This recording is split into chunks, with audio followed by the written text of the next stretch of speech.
advice from the experts. Lorna Milton, BBC Three Counties Radio.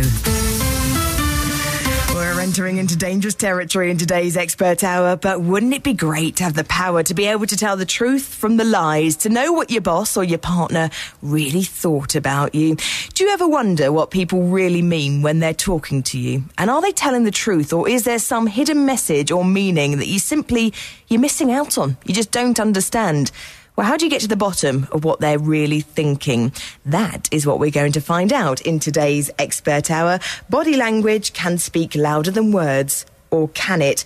Today's all about watching what the people do, not what the people say. Mark Shields is letting us in on the inside tips of body language. He's our expert in the hot seat today from the life coach from Hitchin. Afternoon. Hi Lorna, how you doing? I'm good, thank you, but I'm so wary of this Expert Hour. I'm making sure I look you straight in the face at all times, keeping eye contact. Okay. But judging from today's fact sheet, not too much, otherwise you'll think I fancy you. Yes. Hands, I don't know what to do with them now. Are you analysing me right now, Mark? Well, I'm just wondering if you really, really like me, Lorna, actually, just by... Oh, no! You said that twice, and yeah, I think that's pretty positive, actually, the answer to that question. Can you turn off the whole analysing thing for me this afternoon? Shall I press the red button? Yes. Okay. So promise you won't analyse me throughout the course. No, I think it's a very, very interesting subject, and once you understand it, you can actually tell whether people are telling you the truth or there's a problem with what you've asked them to do. Yeah. And I think it's a very powerful tool. Have you ever used it? Because you know how to read people's body language. Yeah, that's a good question. I mean, I have to make sure that at certain points I kind of press that red button and switch off. Otherwise, I would be analysing people the whole time and wouldn't have any friends and would probably know far too much about people. But yeah, I use it a lot. I mean, I use it in the clinic so you can kind of gauge how patients, clients are progressing.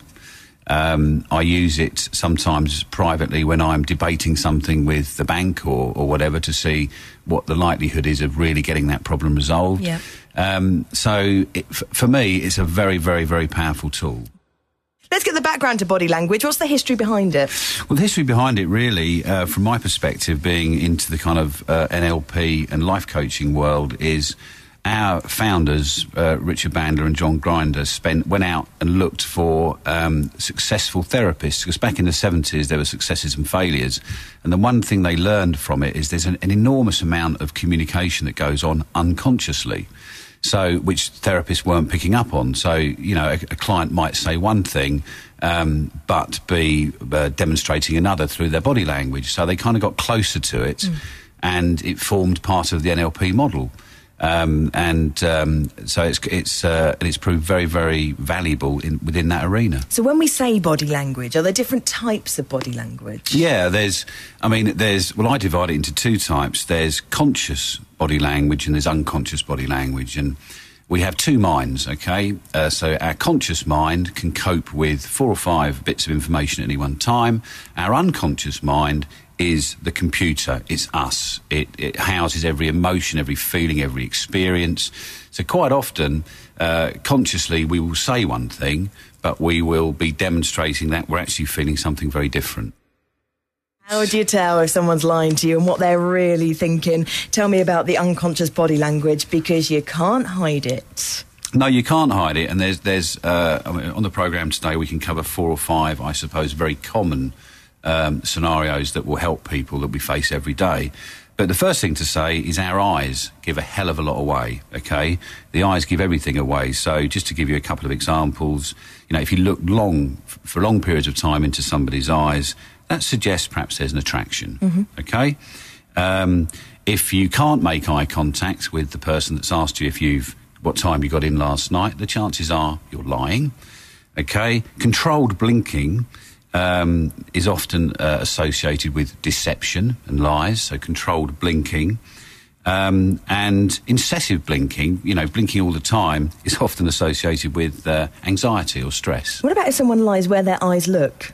Yeah, there's a whole model called eye accessing clues, and depending on where, just to give a bit of background to that, this started with, we all interpret information differently, so it's either visually, kinesthetically, how we feel, what we smell, what we touch, what we hear, okay? So eye accessing clues are all about establishing what type of person that is. I tell you what, we'll come on to that. I just want to test the first bit we've got so far. So blinking, increased blinking, what does that mean? Because I'm bound to do it in a few moments. Increased blinking is getting more panicky, getting more anxious. So I'm blatantly lying. If I try and control it when I tell you my big fat lie in a few moments' time, you'll think to yourself, or if someone does try and control it, then it's something that's still kind of seen as they're lying to me? Yeah, there's lots of ways of knowing if somebody's uncomfortable with what you're asking them. I mean, one of the most common forms is where somebody will put their hand in front of their mouth, okay, and lean away from you. Okay, so the minute that happens, that happens all the time, it's very common, they're not comfortable. Okay, so whatever the conversation is, that person is not comfortable with what you're saying. So the minute the hand goes in front of the mouth, they're stepping back. There's a barrier going on. You've asked me to come up with a scenario. It could be truthful, or it could be a big fat lie. Okay, here we go. Okay, let's go for it. Last week, my theatre critic and myself, Ian Brown, West End Wendy, we know him as on the afternoon programme, he'll be coming in later. Okay. We went to watch the show The Lion King in London. Right. We had, and we will, be reviewing the show later on this afternoon on the programme, as we meet the man from Hertfordshire who brings The Lion King to life night after night.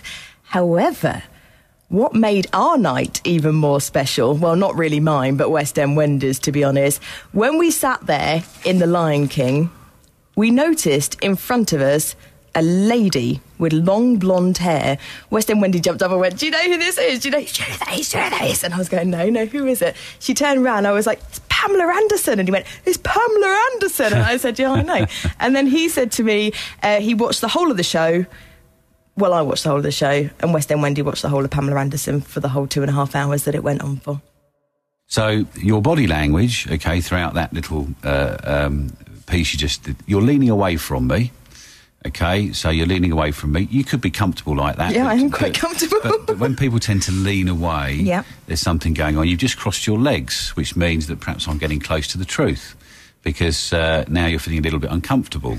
So I have to say, and looking at your eyes and the way they were going, you were going down to the left, so I think you were reflecting on something that happened last week, but I have to say I don't think that was true. Did I go to The Lion King? The truth is, West End Wendy and I did go and see The Lion King.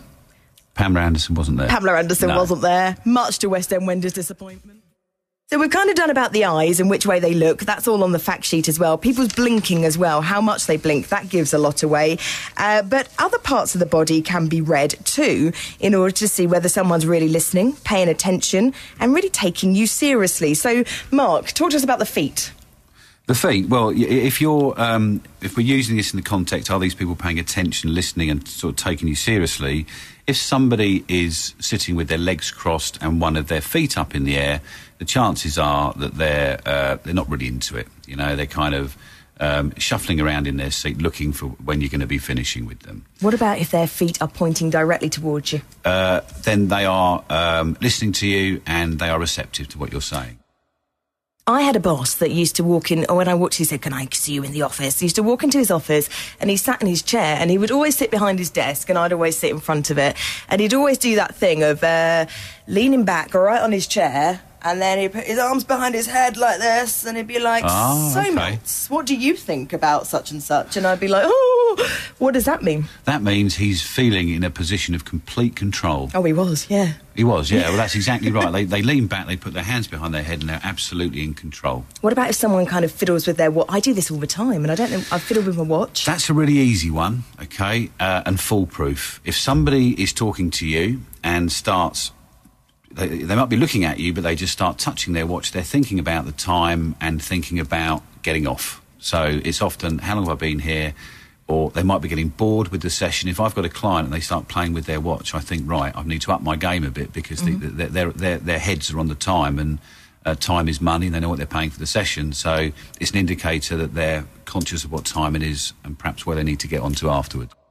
I've done all that this afternoon. I've leant away from you. I do have a really bad habit of putting my hand up to my face and just... Well, I think it's because it's comfortable. I wouldn't say it was particularly bad, really. And I do sit here and I do have my legs crossed. And it's not because I'm defensive towards you. Not at all. It's just because I'm comfortable. Consciously you think that, OK? But our unconscious mind drives our body language. So You know, you've got to be very, very, very conscious of that. And your hand on your face, you've got so many things going on in here, you'll be thinking about them.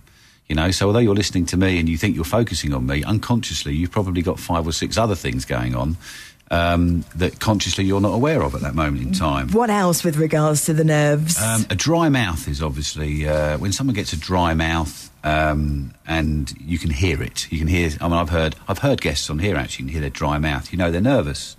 If you want to look at somebody's underarm, no, not really. Not that we really do, but you'll notice that there'll be a little bit of sweating going on. May have some sweat on the brow. It'll be very closed towards you. Okay, so they'll be leaning away, and they'll be closed like I'm doing now.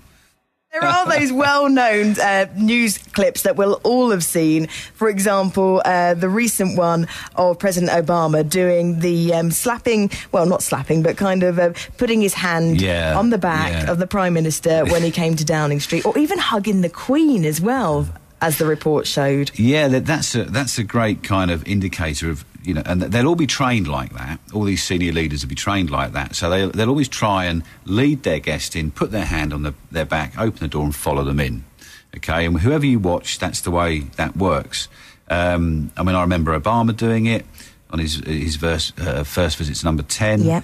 The funny one was when I watched Prime Minister Brown and David Cameron trying to do it, and they ended up almost hugging each other, dancing and battling to get through the door first. Because they both wanted to be in charge. Both wanted to be in charge. Does she like me is one section of your fact sheet, and does he like me is another section. So does the body language differ for men and women? Yeah, it works differently in the brain, and very differently in terms of the makeup of how these things work. Well, let's do the blokes first. Come on, Ben, we need to find out this afternoon, does she really like you? If she does, she may be doing these following things. Playing with one's hair. Oh, that's the attractive, like, oh, that's what we're told to do. And they'll flick their hair. Yeah, we're told to do that. Smoothing of the hair. Fiddling with a pen. Fiddling around with stuff on the table. They tend to sit, they can sit with one leg kind of tucked under the other. And a very funny one, dangling a shoe. Oh, yeah. Yeah, so just dangling a shoe is an indication that somebody actually quite likes you. And then you'll find out if they've got stinky feet or not, and if you want them for a long time. Gazing into your eyes, hanging on every word, and sometimes they appear that they're not listening to you, but actually they are listening to you, but they're studying you. They're just so suckered in, and they're thinking, "Whoa, he's all right."